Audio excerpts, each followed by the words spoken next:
Bom dia, senhores pais ou responsáveis. Hoje é segunda-feira, dia de mais uma atividade de língua portuguesa. E nessa semana nós estaremos falando sobre histórias em versos e os sinais de pontuação. Antes de começar a atividade, relembre um pouquinho com a criança o que é história em versos e sobre os sinais de pontuação e sua importância. Então vamos lá. A história em verso, ela também pode ser chamada de poema narrativo. Ela tem os dois nomes. Então, o poema narrativo, ele é um tipo de poema que conta uma história ou um acontecimento. Ele tem a mesma estrutura dos outros poemas. Ele tem versos, ele tem estrofes e ele tem rimas. Mas vai ter um pouquinho a mais que os outros poemas também. Ele vai ter um narrador, que é a pessoa que conta a história. Geralmente tem um personagem, que é a pessoa que participa da história. E também ele tem o tempo e o lugar onde aconteceu. Então, explique isso aí para a criança. Qualquer dúvida podem me falar. Agora, nós falaremos um pouquinho sobre os sinais de pontuação, para que serve.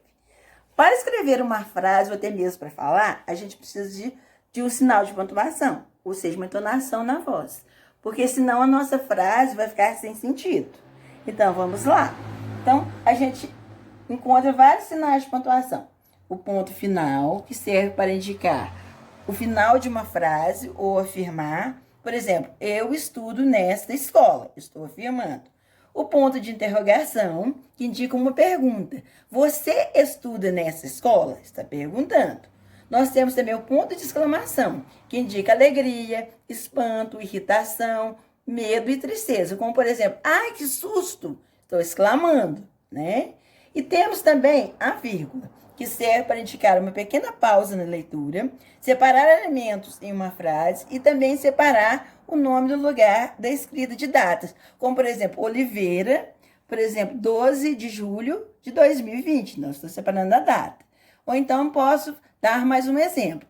Hoje vou ao supermercado, comprarei arroz, vírgula, feijão, vírgula, óleo e sal. Então, eu usei a vírgula.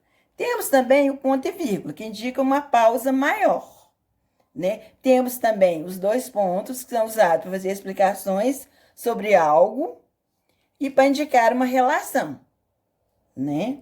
Indicar também a fala de um personagem, um diálogo. Por exemplo, a mãe disse, filho, vem cá. Reticências são usados para indicar uma interrupção de pensamento, como, por exemplo, ela e eu fomos a... Aí eu coloco os 3 pontinhos, né? Que é a reticência, de continuação no assunto. Temos a aspa, que indica a fala de outra pessoa no texto, que serve para destacar pontos importantes como nomes estrangeiros, gírias e outros. Como, por exemplo, nomes de escola, a gente vê muito que tem aspas, né? Às vezes, citação de um poeta que eu vou falar, uma fala dele, eu coloco aspas, porque a fala não é minha. E outra versão que indica, no diálogo, o início da fala de cada personagem, separando do narrador. Por exemplo, a mãe disse, 2 pontos, né, que eu disse antes.